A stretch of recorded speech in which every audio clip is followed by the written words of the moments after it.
Hello friends, মই গীতাশ্ৰী আপোনালোক সকলোকে পুনৰবাৰ মোৰ চেনেলত স্বাগতম জনাইছো। আজি আমি এটা নতুন টপিকৰ ওপৰত কথা পাতিবলৈ গৈ আছো।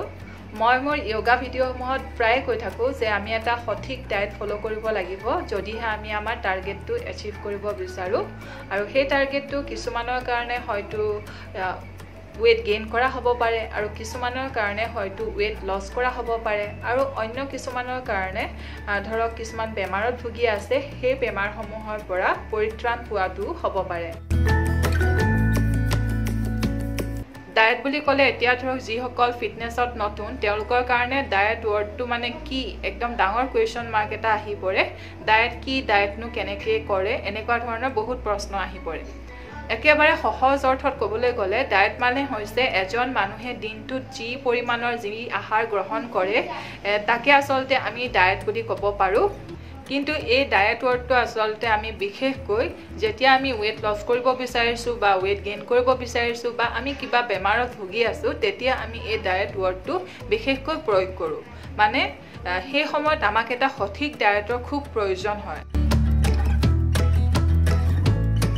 এতিয়া সঠিক ডায়েট বুলি ক'লে আচলতে আমি এনেকুৱা এটা ডায়েটক বুজাম যিটো ডায়েটত সেইসমূহ আহাৰ সেইসমূহ খাদ্য ইনক্লুড থাকিব যিসমূহ খাদ্য যিসমূহ আহাৰে আমাক সকলো ধৰণৰ এনাৰ্জি সকলো ধৰণৰ পুষ্টি সকলো ধৰণৰ শক্তি যোগান কৰিব পাৰিব যাতে আমি মেণ্টেলি আৰু ফিজিকেলি ফিট থাকি দৈনিক আমাৰ কৰিবলগীয়া কামসমূহ নিয়াৰিকৈ সুস্থ সবলভাৱে কৰি যাব পাৰোঁ। সেইটোকে আচলতে আমি সঠিক ডায়েট বুলি ক'ম।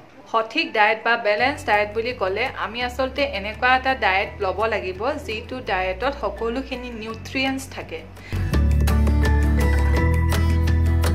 এতিয়া নিউট্ৰিয়েন্টছ বুলি ক'লে আচলতে কি বুজা যায়? নিউট্ৰিয়েন্টছ হৈছে এটা কেমিকেল ছাবষ্টেন্স, এনেকুৱা ধৰণৰ কিছুমান ছাবষ্টেন্স যিটো আহাৰসমূহত বা যিটো খাদ্যসমূহত সোমাই থাকে আৰু আমি সেই খাদ্যটো গ্ৰহণ কৰি সেই নিউট্ৰিয়েন্টছসমূহ আমি আমাৰ দেহৰ ভিতৰলৈ আনিব পাৰোঁ। এতিয়া নিউট্ৰিয়েন্টছ বুলি ক'লে কাৰ্বহাইড্ৰেট হ'ব পাৰে, প্ৰটিন, ফেটছ, মিনাৰেলছ আৰু ভিটামিনছ, এইসমূহ হৈছে নিউট্ৰিয়েন্টছ।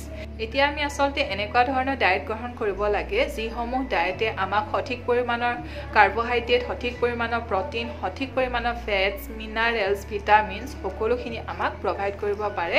তেনেকুৱা ধৰণৰ ডায়েট এটা আমি ফ'ল' কৰিবলৈ চাব লাগে, তেতিয়া আমি আচলতে সুস্থ আৰু সবল হৈ থাকিব পাৰিম। ফিটনেছত আৰু এটা টাৰ্ম আমি সঘনাই শুনি থাকোঁ, সেইটো হৈছে কেলৰি। কেলৰি বুলি ক'লে আচলতে বুজায় এনাৰ্জিটো। এটা খাদ্যত বা এটা আহাৰত যিমানখিনি এনাৰ্জি সোমাই থাকে বা এটা খাদ্য গ্ৰহণ কৰি আমি যিমানখিনি এনাৰ্জি পাওঁ তাকে কেলৰি বুলি সহজভাৱে কোৱা হয়। এজন মানুহক আচলতে এভাৰেজ হিচাপত বা গড় হিচাপত 2000 কেলৰি দৰকাৰ হয় দৈনিক। এইখিনিতে আৰু এটা কথা কওঁ, কাৰ্বহাইড্ৰেটৰ পৰা আমি প্ৰায় 4 কিলো কেলৰি পাৰ গ্ৰামকে এনাৰ্জি পাওঁ। ঠিক তেনেধৰণে আমি প্ৰটিনৰ পৰাও 4 কিলো কেলৰি পাৰ গ্ৰাম আমি শক্তি পাওঁ বা এনাৰ্জি আমি পাওঁ। আৰু তেনেধৰণে ফেটছৰ পৰা আমি 9 কিলো কেলৰি পাৰ গ্ৰামকে শক্তি পাব পাৰোঁ। এতিয়া ঠিক তেনেধৰণে এইকেইটা বস্তুৰ পৰা আমি গম পাইছোঁ যে চবচে বেছি এনাৰ্জি আচলতে ফেটছতে থাকে।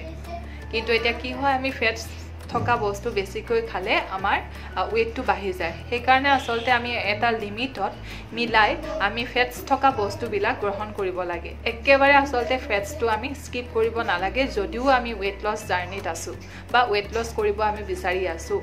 এটা টাৰ্ম চাগে আপোনালোকেও শুনিছে কিটো ডায়েট বুলি।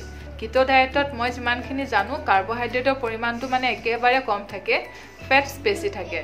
মানে ফেটছটো বেছিকৈ লয় কিন্তু কাৰ্বহাইড্ৰেটটো একেবাৰে কমাই দিয়ে। সেইটো ডায়েট ফ'ল' কৰি আমি আচলতে ৱেইটটো লছ কৰিব পাৰোঁ।